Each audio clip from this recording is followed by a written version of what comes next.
좋은 목요일 아침입니다. 찬송가 438장 찬양하겠습니다. 찬송가 438장입니다. 내 영혼이 은총 입어 중한 죄짐 벗고 보니 슬픔 많은 이 세상도 천국으로 화도다. 할렐루야 찬양하세.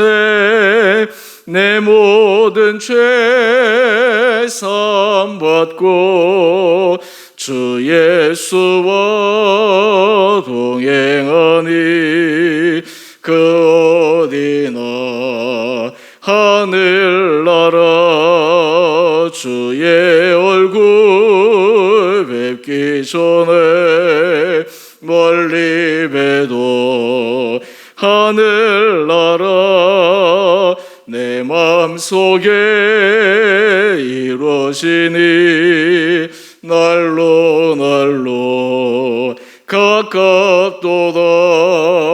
할렐루야 찬양하세. 내 모든 죄 사함받고 주 예수와 동행하니 그 어디나 하늘나라 높은 산이 거친 들이 초막이나 궁궐이나 내 주 예수 모신 곳이 그 어디나 하늘나라. 할렐루야 찬양하세. 내 모든 죄 사함받고 주 예수와 동행하니 그 어디나 하늘나라. 우리 1절만 한 번 더 합시다. 내 영혼이 은총 입어 중한 죄짐 벗고 보니 슬픔 많은 이 세상도 천국으로 화도다. 할렐루야 찬양하세. 내 모든 죄 사함받고 주 예수와 동행하니 그 어디나 하늘나라. 아멘. 오늘 말씀 출애굽기 39장 22절에서 31절까지입니다. 그가 에봇 받침 긴 옷을 전부 청색으로 짜서 만들되 그 옷의 두 어깨 사이에 구멍을 내고 갑옷 깃같이 그 구멍 주위에 깃을 짜서 찢어지지 않게 하고 정색, 자색, 홍색 실과 가는 배실로 그 옷 가장자리에 석류를 수놓고 순금으로 방울을 만들어 그 옷 가장자리로 돌아가며 석류 사이사이에 달되 방울과 석류를 서로 간격을 두고 번갈아 그 옷 가장자리에 돌아가며 달았으니 여호와께서 모세에게 명령하신 대로 하였더라. 그들이 또 직조한 가는 배로 아론과 그의 아들들을 위하여 속옷을 짓고 세마포로 두건을 짓고 세마포로 빛난 관을 만들고 가는 배실로 짜서 세마포 속바지들을 만들고 가는 배실과 청색, 자색, 홍색 실로 수노와 띠를 만들었으니 여호와께서 모세에게 명령하신 대로 하였더라.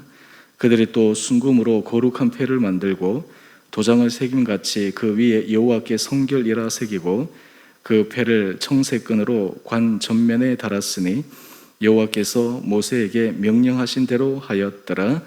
아멘. 좋은 목요일 아침입니다. 날씨가 지금 많이 무더워졌습니다. 하나님께서 우리 성도들 건강하게 하루를 붙들어 주시고 코로나 상황에서도 안전하게 거할 수 있도록 날마다 주님께서 우리 성도들 한 분 한 분들을 인도해 주시기를 원합니다.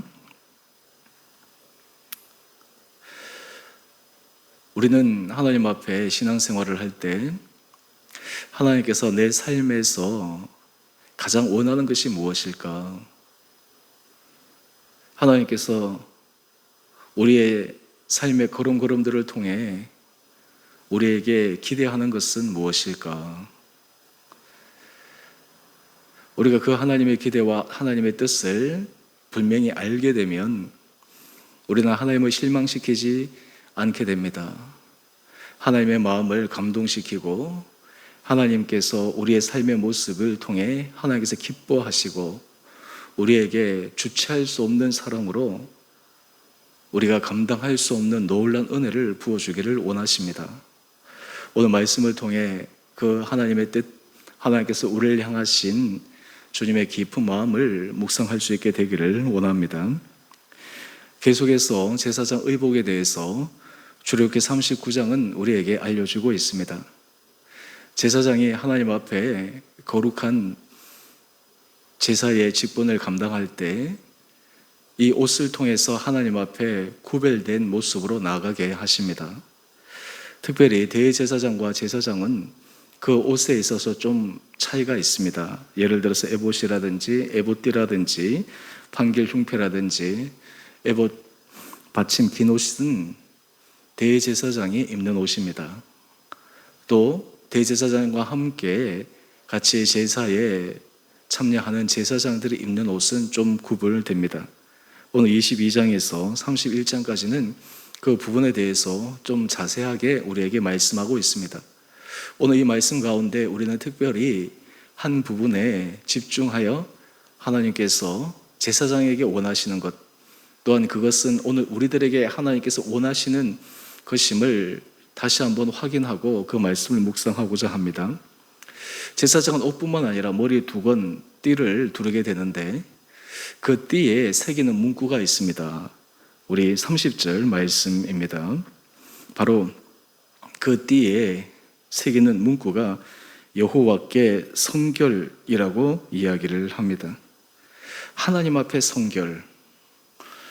제사장이 하나님 앞에 나갈 때 띠를 두른다라고 하는 것은 하나님께서 그 제사장이 하나님 앞에 제사를 드릴 때 가져야 될 중요한 마음가짐과 또한 제사장은 이스라엘 전체를 대표하는 것이기에 이스라엘 백성들이 가져야 될 가장 중요한 마음을 그 머리띠에 새겼습니다. 그것이 바로 여호와께 성결입니다. 하나님께서 이스라엘 백성들을 광야에서 인도하실 때 레위기 말씀에서 강조하는 것은 거룩입니다. 그 거룩을 말씀하실 때 내가 거룩하니 너희도 거룩하라. 하나님의 자녀는 하나님의 자녀다운 삶의 가장 큰 특징인 거룩한 삶을 하나님은 이스라엘 백성들이 살기를 원하십니다. 바로 이것이 또한 주님의 자녀인 우리들에게 하나님께서 원하시는 것입니다. 데살로니가전서 4장 3절 말씀을 보면 하나님의 뜻은 이것이니 너희의 거룩함이라 말씀하고 있습니다. 분명하게 하나님의 뜻은 이것이다 라고 명확하게 핀포인트로 규정하므로 그것이 바로 우리의 거룩함이다 라고 말씀하고 있습니다. 하나님 앞에서 우리가 거룩한 삶을 살아가는 것, 하나님 앞에서 성결한 삶을 살아가는 것, 이것은 우리 신앙생활의 옵션이 아닙니다. 신앙생활에서 반드시 있어야 할 필수 사항입니다. 우리의 신앙의 모든 부분들이 하나님 앞에서 평가될 때 그 평가의 모든 기준은 여호와께 성결이라고 하는 것입니다. 이 여호와께 성결, 하나님 앞에 구별됨, 하나님 앞에 거룩함, 이 삶을 우리는 어떻게 살아갈 수가 있겠습니까? 우리가 하나님 앞에서 구별된 삶, 거룩한 삶을 살아가기 위해 우리가 전제해야 될 가장 첫 번째 스텝이 있습니다. 그것은 우리 자신의 모습, 하나님 앞에서 우리의 본연의 모습을 정확하게 직시하는 것입니다. 우리의 본 모습을 직면하는 것입니다. 사람이 변화를 하려면 변화의 가장 큰 출발점은 자신의 현재 상태의 문제를 직시할 때만 가능한 것입니다. 병원에서 환자를 치료할 때 환자를 치료하기 전 그 환자가 어떤 상태에 있는지를 정확하게 진단을 해야 합니다. 정확한 진단 없이는 정확한 치료가 이어지지 않고 정확한 진단 없이는 온전한 회복을 만들어낼 수가 없습니다. 하나님 앞에 우리의 삶이 성결한 삶, 거룩한 삶, 하나님 앞에 구별되는 삶을 살기 위해 우리는 우리의 모습에 대해서 정확한 인정이 있어야 됩니다. 그 인정이 무엇입니까? 바로 우리가 하나님 앞에 철저한 죄인이라고 하는 고백입니다. 요한일서 1장 8절에 보면 우리가 죄가 없다라고 이야기를 하면 스스로 속이는 자가 된다라고 이야기를 합니다. 하지만 우리가 우리 죄를 자백하면 주님은 미쁘셔서 우리의 모든 죄를 사하신다 말씀하십니다. 거룩함과 성결함의 출발점은 우리가 우리 자신이 하나님 앞에 죄인임을 고백하는 데서부터 출발되어집니다. 우리가 하나님 앞에 은혜를 구할 때 우리 자신이 하나님 앞에 죄인이다라고 하는 이 분명한 자의식을 가질 때에만 우리는 이 세상에서 하나님의 뜻에 맞는 구별된 삶을 살아갑니다. 타락하는 가장 큰 이유 중에 하나는 우리가 죄인임에도 불구하고 우리가 마치 죄인이 아닌 것처럼 우리가 복음에 하나님이 주신 은혜를 오용해서 하나님은 우리를 의롭다 인쳐주셨는데 그 의롭다 인쳐주신 것이 우리의 자격 전체가 의롭다라고 하는 사실적인 기준에 의해서 되어진 것이 아니라 전적인 예수 그리스도의 보혈의 은혜의 피로 되어진 것임을 우리에게 알려주기를 원하시는데 마치 그것이 우리의 공로인 것처럼 우리 자신이 의로운 것처럼 우리 자신이 죄가 없는 것처럼 그렇게 생활하게 되면 우리는 하나님 앞에 성결한 삶을 살아갈 수가 없습니다. 누가복음 5장에 보면 예수님께서 베드로를 부르십니다. 게네사렛 호수에서 베드로가 물고기를 잡는데 아무 결과를 만들어내지 못합니다. 그때 예수님께서 깊은 데 그물을 던져라 말씀하십니다. 그리고 이어서 놀라운 결과가 일어납니다. 그때 베드로의 고백입니다. 주여 나를 떠나소서 내가 죄인이로소이다. 베드로가 예수님의 수제자가 되고 예수님 앞에 성실한 길을 걸어갈 수 있었던 것은 내가 죄인입니다 라고 하는 고백입니다. 베드로가 예수님을 3번 부인하고 난 후에 그가 회복될 수 있었던 중요한 출발점도 그는 자신이 죄인이라고 하는 이 부분의 고백이 그 가운데 있었기 때문입니다. 여러분, 우리 삶에 있어서 이 고백이 굉장히 중요합니다. 여러분, 우리 자신이 하나님 앞에 죄인이다, 하나님 앞에서 부족한 사람이다 라고 하는 것을 자의식으로 분명하게 느낄 때에 우리는 날마다 하나님의 은혜를 구하게 됩니다. 이 생각을 갖고 있지 못하면 우리는 마치 하나님 자리에 우리 자신이 서게 됩니다. 하나님의 자리에서 우리는 사람을 평가합니다. 하나님의 자리에서 우리는 하나님의 일을 자신의 뜻대로 주관대로 하려고 하는 교만한 마음에 빠질 수가 있습니다. 오늘 제사장이 하나님 앞에 나갈 때마다 여호와께 성결이라고 하는 이 두 권의 띠의 표를 통해서 그 마음가짐과 삶의 중심이 하나님 앞에 성결해야 됨을 다시 한번 확인하고 고백하는 것입니다. 오늘 우리의 삶의 자리에 하나님께서 이런 은혜 허락하여 주시기를 원합니다. 우리가 하나님 앞에서 하나님의 기뻐하신 일을 해나가기 위해 어제 제가 신학적 방법론으로 6가지의 부분을 말씀을 드렸습니다. 우리가 겸손하게 그 방법론을 사용하는 출발점은 우리는 하나님 앞에 연약한 죄인이다라고 하는 고백이 있을 때 가능합니다. 교회 공동체 안에서 이런 고백은 굉장히 중요합니다. 우리가 하나님 앞에 죄인입니다, 하나님 앞에 부족한 연약한 사람입니다 라고 하는 이 고백은 하나님 앞에 겸손하게 만들고 또한 하나님의 뜻을 묻고 하나님께서 우리에게 하신 말씀대로 순종하며 행할 수 있는 결단을 허락하여 주십니다. 제 친구 중에 개척교회를 하는 친구가 있습니다. 한 10여 년 정도 되었습니다. 얘기를 들어보니까 참 많은 어려운 시간들을 보내었습니다. 그 가운데 한 이야기를 나누어 주었습니다. 그 얘기인즉슨 교회를 개척할 때 여러 가지 힘들고 어려운 쪽에서도 하나님께서 사람을 붙여 주셨습니다. 또 그 사람들이 열심히 헌신해서 교회가 안전하게 서가는 과정에 있었습니다. 문제는 그 다음이었습니다.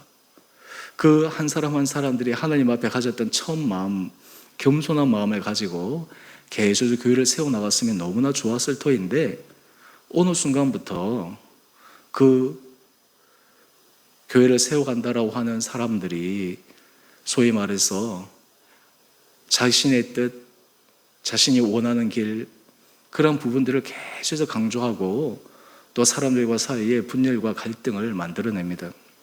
결국에는 교회를 떠나는 결정을 하게 됩니다. 그 교회를 떠날 때 그 사람들의 생각은 우리가 없으면 이 교회는 무너진다. 우리가 없으면 이 교회는 심각한 타격을 받는다. 라는 그런 생각으로 교회를 떠났다는 거예요. 근데 이 친구가 목회를 쭉 하면서 고백하는 것은 교회는 주님이 머리시고 주님이 주인이시다라고 하는 것을 경험했는데 그 사람들이 나가면 정말 교회가 심각한 문제가 일어나고 심각한 타격을 받을 줄 알았는데 오히려 그 과정들을 통해서 하나님께서 더 좋은 사람들을 붙여주시고 교회가 믿음의 반석 위에 든든하게 서가고 오히려 그것이 그 교회로 하여금 공동체의 구성원들로 하여금 하나님 앞에 겸손하게 서나가는 중요성을 절감할 수 있는 계기가 되었다라고 하는 그런 고백을 들은 적이 있습니다. 그래서 그는 개척의 시간들을 통해서 그런 고비마다 하나님 앞에서 우리가 죄인입니다, 부족한 사람입니다, 연약한 사람입니다 라고 하는 이 고백의 순간, 이 자의식을 잃어버리는 순간 어느 누구도 넘어질 수밖에 없는 그것을 자신의 경험을 통해 나누어 주었는데요. 저도 참 그 얘기를 듣고 많은 공감과 또 그리고 많은 생각을 하게 되었습니다. 여러분, 우리가 하나님의 일을 할 때 하나님께서 우리를 통해 일을 하시는데 마치 우리가 하나님의 일에 주도권을 가진 것처럼 착각할 때가 있습니다. 이것은 철저한 교만입니다. 우리가 하나님 앞에 성결이라고 하는 것은 하나님, 내가 죄인이고 내가 부족함에도 불구하고 나를 통해 일하시는 하나님, 그 하나님의 은혜 자리에 나를 사용하여 주옵소서. 여러분, 이런 마음가짐을 가지고 가는 사람, 그 사람을 통해 하나님은 진정한 예배를 받으시고 또 하나님 앞에 드리는 제사를 받으십니다. 오늘 우리 큐티의 제목을 한번 보십시오. 예배자의 정체성, 여호와께 성결. 예배자의 정체성, 하나님 앞에 서는 모든 사람들은 마음의 중심에 여호와께 성결해야 합니다. 여호와께 거룩한 모습을 추구해야 합니다.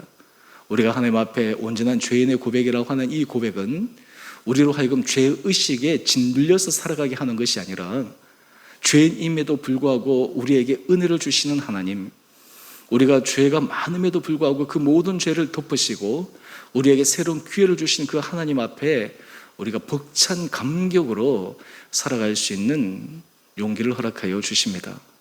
바라기는 우리 사랑하는 성도님 한 분 한 분들에게 이런 은혜 허락하여 주시기를 원합니다. 우리가 가정에서나 우리가 사람들과의 관계 속에서나 교회 공동체에서나 이 사회를 바라볼 때 하나님의 사람, 주님의 자녀들은 우리가 죄인임을 철저하게 고백하며 하나님 앞에 구별된 성결의 삶을 추구함으로 하나님께서 우리를 통해 일하시는 놀라운 은혜와 능력을 경험할 수 있으리라 믿습니다. 바라기는 저는 우리 주은혜 교회 성도님들 한 분 한 분들에게 이런 은혜 도와여 주시고 특별히 우리 주은혜 교회가 하나님 앞에서 온 성도들, 온 지체들이 주님 앞에 구별되고 하나님 앞에 성결하고 하나님께서 사용하실 만한 깨끗한 그릇으로 한 걸음 한 걸음 전진하여 우리의 일생이 주님의 놀라운 은혜 복을 누려나갈 수 있는 모든 복된 한 분 한 분들 되시기를 주님의 이름으로 축원드립니다. 우리 함께 같이 기도하겠습니다. 사랑의 주님, 참으로 감사합니다.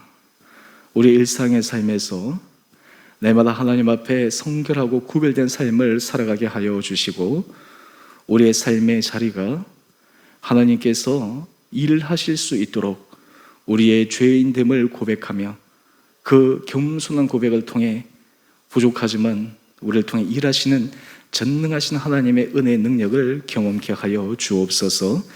우리 사랑하는 성도들, 하나님께서 이 코로나 여러 가지 어려운 상황 속에서 심령의 평안을 도하여 주시고 위로하여 주시고 또 우리의 삶의 터전을 지켜주셔서 매 순간 매 순간마다 주와 동행하는 복된 자들 되게 하여 주옵소서.